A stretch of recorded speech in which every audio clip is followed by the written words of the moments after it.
కాఫీలు టీలు కూడా ఇవ్వలేదంట.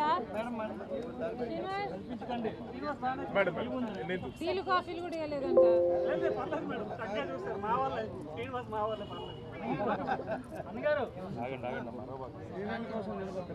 అందరికీ నమస్కారం. ఈరోజు శ్రీకాకుళం జిల్లాకు సంబంధించిన కాంగ్రెస్ పార్టీ కార్యకర్తల సమావేశం జరిగింది. ఈ సమావేశం ముఖ్య ఉద్దేశం కాంగ్రెస్ పార్టీ బలోపేతం. రానున్న కాలంలో కాంగ్రెస్ పార్టీని బలపరుచుకోవాల్సిన అవసరం ఉంది. ఎందుకంటే ఈరోజు రాష్ట్ర రాజకీయాలు చూస్తే ఒక్క కాంగ్రెస్ పార్టీ మాత్రమే బీజేపీకి ఎదురుగా నిలబడగలిగిన ఏకైక పార్టీ. ఒకవైపు జగన్మోహన్ రెడ్డి గారు మోడీ గారికి దత్తపుత్రుడుగా ఉన్నారు. ఇంకోవైపు చంద్రబాబు గారు, పవన్ కళ్యాణ్ గారు కూటమి కట్టారు. కాబట్టి ఎవరు బీజేపీకి వ్యతిరేకంగా మాట్లాడరు. బీజేపీ 11 సంవత్సరాలుగా ఆంధ్ర రాష్ట్ర ప్రజలకు అన్యాయం చేస్తున్నా కూడా విభజన హామీలలో ఏ ఒక్కటి అమలు చేయకున్నా, కనీసం ప్రత్యేక హోదా కాలేదు, 11 ఏళ్ళు అయింది, పోలవరం కాలేదు, రాజధాని కాలేదు, విశాఖ స్టీల్ని ఎప్పుడు ప్రైవేటైజ్ చేస్తారో తెలియదు. ఇన్ని అన్యాయాలు బీజేపీ చేస్తున్నా కూడా ఆ బీజేపీకి వ్యతిరేకంగా మాట్లాడే దమ్ము, ధైర్యము జగన్మోహన్ రెడ్డి గారికి లేదు, చంద్రబాబు గారికి లేదు, పవన్ కళ్యాణ్ గారికి లేదు. కాబట్టి ఈరోజు ఏకైక పార్టీ, బీజేపీకి ఎదురు నిలబడగల సత్తా ఉన్న ఏకైక పార్టీ కాంగ్రెస్ పార్టీ. ఈ పార్టీని బలోపేతం చేసుకోవాలి. ఎలా చేసుకోవాలి, ముందు ఏ కార్యాచరణ ఉండబోవాలి, ఇవన్నీ కార్యకర్తలతో మాట్లాడడానికి, శ్రీకాకుళం జిల్లా నాయకులతో మాట్లాడడానికి ఇక్కడికి కాంగ్రెస్ పార్టీ అధ్యక్షురాలుగా నేను రావడం జరిగింది. చాలా క్షుణ్ణంగా వీళ్ళకున్న ఇబ్బందులు, లేకపోతే వీళ్ళకున్న సూచనలు, అభిప్రాయాలు ఇవన్నీ కూడా ఈరోజు డిస్కషన్కి వచ్చాయి. చాలా ఫ్రూట్ఫుల్గా జరిగింది. I'm going back very happy. Politics మాట్లాడే ముందు trending topic phone tapping. YV Subba Reddy గారు షర్మిల గారికి ఏం చెప్పారు? రివీల్ చేసామన్నారు కదా. వైవి సుబ్బారెడ్డి గారు మా ఇంటికి వచ్చారు. వైవి సుబ్బారెడ్డి గారు వాళ్ళు ఫోన్ ట్యాప్ చేసిన ఒక ఆడియో కాన్వర్జేషన్ నాకు వినిపించడం జరిగింది.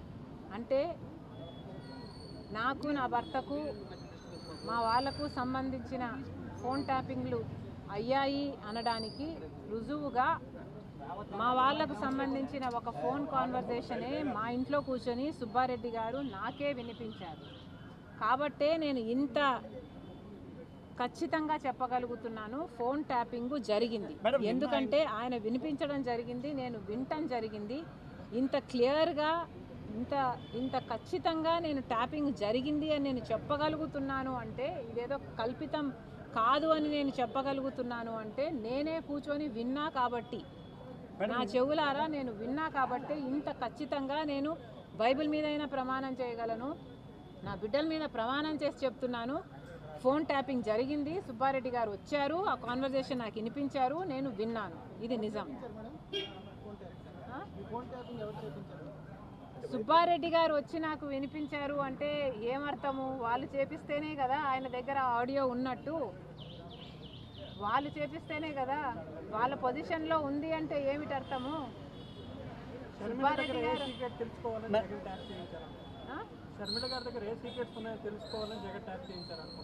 జగన్మోహన్ రెడ్డి గారి అరాచకాలు ఒక ఫోన్ టాపిక్తోనే సరిపెట్టలేదు. నేను రాజకీయంగా, ఆర్థికంగా ఎదగకూడదు అన్న ఉద్దేశంతో జగన్మోహన్ రెడ్డి గారు నా ఫోన్ ట్యాపింగ్లు చేశారు, నిఘా పెట్టారు. నేను ఎవరితో మాట్లాడుతున్నాను, ఎవరితో మీట్ అవుతున్నాను వాళ్ళని ట్రాక్ చేశారు. మళ్ళీ చెప్తున్నాము, వాళ్ళ మీద ఒత్తిళ్లు పెట్టారు. ఏ లెవెల్లో ఎవరితో ఒత్తిడి పెడితే నాకు వాళ్ళు సపోర్ట్ ఇవ్వకుండా ఉంటారో పెద్ద పెద్ద నాయకులను కూడా ఒత్తిడి చేసి నేను బలపడకుండా చూసుకునే అజెండా జగన్మోహన్ రెడ్డి గారిది. కాబట్టే ఫోన్ ట్యాపింగ్ కూడా అందులో ఒక భాగం అని నేను చెప్తున్నాను. మేడం, నిన్న మీ బాబాయ్ మాట్లాడారు, ట్వీట్ చేశారు, దీనికి మాకు సంబంధం లేదు, తెలంగాణ గవర్నమెంట్ చేస్తుంటే దీనికి ఇలా ఆపాదిస్తారని. సుబ్బారెడ్డి గారి చేతిలో ఆడియో ఎందుకుంది? సుబ్బారెడ్డి గారు సమాధానం చెప్పాలి. సుబ్బారెడ్డి గారు సమాధానం చెప్పాలి. నా ఇంటికి రాలేదా, నాకు ఆడియో వినిపించలేదా, నా బిడ్డల మీద నేను ప్రమాణం చేసి చెప్తున్నాను ఇది నిజమని సుబ్బారెడ్డి గారు కూడా ఆయన బిడ్డల మీద, ఆయన వాళ్ళ బిడ్డల మీద ప్రమాణం చేసి చెప్పగలడేమో కనుక్కోండి. ఇక్కడ సుబ్బారెడ్డి గారు ఎందుకు అప్రూవర్ అయ్యారు మేడం? జగన్ తాలూకు బంటు సుబ్బారెడ్డి గారు అప్రూవర్ అయ్యారని నేను అంటలేదు. చూపించారంటే మరి అయిపోయినట్టుగా. అప్పుడు సుబ్బారెడ్డి గారు నాతో బాగానే ఉండేవారు. అప్పుడు సుబ్బారెడ్డి గారితో సంబంధాలు నాకు బాగానే ఉన్నాయి. జగన్మోహన్ రెడ్డి గారు నన్ను వ్యతిరేకించారు, కానీ మొదటి నుంచి మధ్యలో ఉన్న బంధువర్గం అంతా ఇద్దరిని పోగొట్టుకోలేక జగన్ రెడ్డికి నాకు ఇద్దరికీ సన్నిహితంగా ఉన్న వాళ్ళు చాలామంది ఉన్నారు. అలా ఉన్నవాడే అప్పుడు సుబ్బారెడ్డి గారు. అందుకే అంటున్నా, సుబ్బారెడ్డి గారు అప్పుడు నాతో బాగానే ఉన్నారు.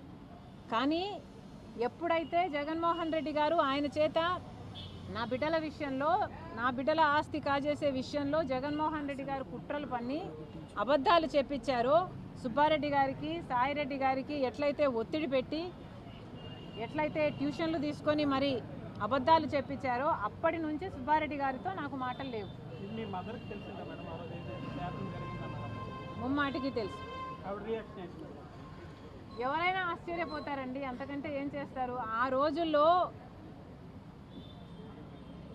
ఎంతగా బుల్డోస్ చేసుకుంటూ పోయారో, వాళ్ళకు అధికారం ఉంది, వాళ్ళకు డబ్బు ఉంది, ఏది పడితే అది, ఎంత అరాచకం అయితే అంత అరాచకం బుల్డోస్ చేసుకుంటూ పోయాడు జగన్మోహన్ రెడ్డి గారు. అందులో భాగమే ఫోన్ ట్యాపింగ్ ఒకటి. తెలంగాణలో మీ గవర్నమెంట్ ఉంది కాబట్టి మీరు ఎలా బుల్డోస్ చేసుకోవాలి? కాంగ్రెస్ పార్టీకి బుల్డోస్ చేయడం రాదు. కాంగ్రెస్ పార్టీ ఒక జాతీయ పార్టీ, కాంగ్రెస్ పార్టీ స్క్రూటినీ ఉన్న పార్టీ. ఇది కాంగ్రెస్ పార్టీ ఇలాంటివి చేస్తుంది అని నేను అనుకోను. రాజశేఖర రెడ్డి గారు ముఖ్యమంత్రిగా ఉన్నప్పుడు కూడా ఇలాంటి ఫోన్ ట్యాపింగ్లు ఎక్కడా జరగలేదు. ఇప్పుడు జరుగుతున్నాయి, కేసీఆర్ గారు చేస్తున్నారు, రేవంత్ రెడ్డి గారు ముఖ్యమంత్రిగా ఉన్నారు కాబట్టే ఇది బయటకు వచ్చింది. కేసీఆర్ గారే గెలిచి కేసీఆర్ గారే అధికారంలో ఉంటుంటే ఇది ఎప్పటికీ బయటకు వచ్చేది కాదు. ఒక మాట చెప్తున్నాను, నేను నా ఇంటికి వచ్చి నా ఆడియోను నాకే వినిపిస్తుంటే నాకెంత అవమానంగా ఉండాలి. కానీ ఆ రోజు నేను ఏం చేయలేకపోయాను. కారణం ఏమిటంటే, ఒకవైపేమో కేసీఆర్ గారు తెలంగాణలో ముఖ్యమంత్రిగా ఉన్నారు, ఇంకోవైపేమో జగన్మోహన్ రెడ్డి గారు ఆంధ్రాలో ముఖ్యమంత్రిగా ఉన్నారు. నేను పోరాటాలు చేస్తే ఎవరితో చేయాలి? ఈ ముఖ్యమంత్రితో చేయాలి, ఆ ముఖ్యమంత్రితో చేయాలి. అప్పటికే నన్ను తొక్కే ప్రయత్నాలు చాలా గట్టిగా చేస్తున్నారు. నేను ఎదగకూడదు అన్న ప్రయత్నాలు, నా పాదయాత్ర అయితేనేమి, నా పొలిటికల్ జర్నీ అయితేనేమి, నాకున్న ఇబ్బందులు అయితేనేమి, దేవర్ టూ మెనీ. అన్ని పోరాటాలు చేయలేను కదా. కాబట్టి నేను ఈ ఫోన్ ట్యాపింగ్ విషయాన్ని పక్కన పెట్టదలుచుకున్నాను. ఎందుకంటే నేను ఒకవేళ పోరాటం చేసినా కూడా, ఫోన్ ట్యాపింగ్ జరిగింది అని నేను బయట చెప్పినా కూడా, అటువైపు తెలంగాణలో ఇన్వెస్టిగేషన్ జరగదు, ఇటువైపు ఆంధ్రాలో ఇన్వెస్టిగేషన్ జరగదు. ఎందుకంటే పోలీస్ డిపార్ట్మెంట్ అంతా వాళ్ళ చేతుల్లో ఉంటుంది కాబట్టి. టీడీపీ పార్టీ ఆఫీస్ ఇచ్చిన స్క్రిప్ట్నే చదువుతున్నారంటూ వైసీపీ వాళ్ళు కామెంట్ చేస్తున్నారు. నాకేం కర్మయ్యా, టీడీపీ వాళ్ళు ఎవరు? టీడీపీ వాళ్ళు నాకు స్క్రిప్ట్ ఇవ్వడం ఏంటి, నేను చదవడం ఏమిటి? నేను చంద్రబాబు గారిని నా కొడుకు పెళ్లికి పిలిచడం తప్పితే నేను తర్వాత చంద్రబాబు గారితో మాట్లాడలేదు, నాకు అవసరం కూడా లేదు. పోనీ చంద్రబాబు గారితో నేనేదో స్క్రిప్ట్ ఇచ్చి నేను చదువుతున్నానంటే, పోనీ చంద్రబాబు గారు నాకేదో చేస్తుంటే నేను చేయాలి కదా. పోనీ ఏం చేశారు చంద్రబాబు గారు నాకు? నేను ఎలా లబ్ధి పొందుతున్నాను? మీకేమైనా కనిపిస్తుందా నేను ఎలా లబ్ధి పొందుతున్నాను? చంద్రబాబు గారు ఇంకా పవన్ కళ్యాణ్ కూడా నాకు మేలు చేస్తుంటే ఎట్లా చేస్తున్నారు? పోనీ నేను లబ్ధి పొందాలి కదా, నేను ఏదైనా చేయాలి కదా. జగన్మోహన్ రెడ్డిని టార్గెట్ చేస్తున్నారు. లేదు, మీరు ఇప్పుడు అడిగారు కాబట్టి నేను చెప్తున్నాను. లోపల చంద్రబాబు గారిని భయంకరంగా తిట్టొచ్చా నేను, మీరుంటే తెలిసేది. ప్రజా సమస్యల మీద ఎలా ముందుకెళ్ళబోతున్నారు? మాకు సూపర్ 6 చాలా ఇంపార్టెంట్. మళ్ళీ చెప్తున్నాము, చంద్రబాబు గారు మభ్య పెట్టే ప్రయత్నం చేస్తున్నారు. చంద్రబాబు గారు అన్నిట్లో కోతలు పెడుతున్నారు. చంద్రబాబు గారు ఇప్పటికి వరకు కూడా విభజన హామీలలో ఏ ఒక్క హామీ కూడా కంప్లీట్గా పూర్తిగా ఆంధ్ర రాష్ట్రం నెరవేర్చుకోలేకపోయింది అంటే, మరి మీరు ఇంకా బీజేపీ పార్టీకి ఎందుకు మద్దతు ఇస్తున్నారు? చంద్రబాబు గారిని మళ్ళీ హెచ్చరిస్తున్నాం. పగలు పడ్డ గోతిలోనే మళ్ళీ, రాత్రి పడ్డ గోతిలోనే మళ్ళీ పగలు పడ్డానికి సిద్ధపడ్డారు చంద్రబాబు గారు. ఒకసారి బీజేపీతో పొత్తు పెట్టుకున్నారు, చెడింది, మళ్ళీ పెట్టుకున్నారు. మళ్ళీ చెడితే బాగుంటుందని మేము అనుకుంటున్నాము. ఎందుకంటే ప్రజలకు బీజేపీ పార్టీ ఒక్క మేలు కూడా చేయటం లేదు కాబట్టి. రాజధానికి కూడా ఇప్పుడు అప్పులు ఇస్తారట. పోలవరం విషయానికి వస్తే 45 మీటర్స్ నుంచి 41 మీటర్స్కు తగ్గిస్తారట.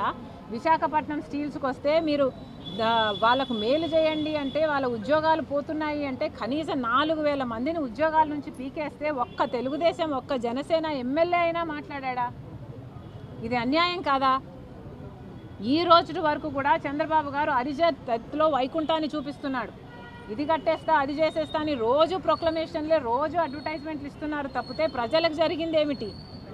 ఉద్యోగాలు వచ్చేస్తున్నాయి అంటున్నారు, రాజధాని కట్టేస్తున్నాం అంటున్నారు, కనిపించడం అయితే కనిపించడం లేదు కదా.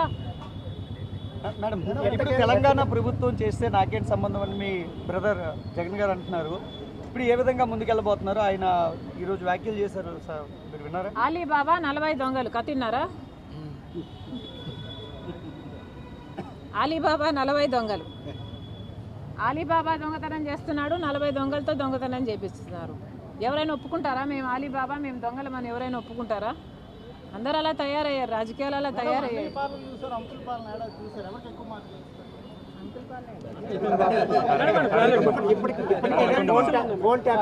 బయటకు వచ్చింది కదా, ఏ విధంగా ఒక్క మాట ఫోన్ ట్యాపింగ్ విషయాన్ని అప్పట్లో 2 రాష్ట్రాల్లో కూడా ముఖ్యమంత్రులు మీకు కావాలని తొక్కేస్తున్నారు, కానీ ఇప్పుడు బయటికి చెప్పారు. ఈ 2 ప్రభుత్వాలు కలిసి మీకు ఎటువంటి న్యాయం చేయాలి, వారిని శిక్షించేందుకు ఎటువంటి చర్య? ఇన్వెస్టిగేషన్ జరగాలి, ఇన్వెస్టిగేషన్ ముమ్మాటికి జరగాలి. అసలు ఎవరెవరి ఫోన్లు ట్యాప్ అయ్యాయి, ఎవరు చేయించారు? సుబ్బారెడ్డి గారే స్వయంగా నా ఇంటికి వచ్చారు అంటే సుబ్బారెడ్డి గారిని ఎంక్వైరీకి పిలవాల్సిన అవసరం ఉంది. సుబ్బారెడ్డి గారికి ఆ ఇన్ఫర్మేషన్ ఎలా వచ్చింది? సుబ్బారెడ్డి గారి చేతిలో ఆడియో కాన్వర్జేషన్ ఉంది అంటే సుబ్బారెడ్డి గారికి ఆ ఇన్ఫర్మేషన్ ఎలా వచ్చిందో ఇన్వెస్టిగేషన్ టీం సుబ్బారెడ్డి గారిని కూడా రమ్మనాలి. ఇన్వెస్టిగేషన్ జరగాలి, తప్పు ఎక్కడ జరిగిందో తేలాలి. ఇది జాయింట్ ఆపరేషన్గా జరిగిందా లేకపోతే షేర్డ్ ఇన్ఫర్మేషన్గా జరిగిందా ప్రజలకు తెలియాల్సిన అవసరం ఉంది. అసలు రైట్ టు ప్రైవసీ అనేది ఒకటి మనుషులకు ఉందా?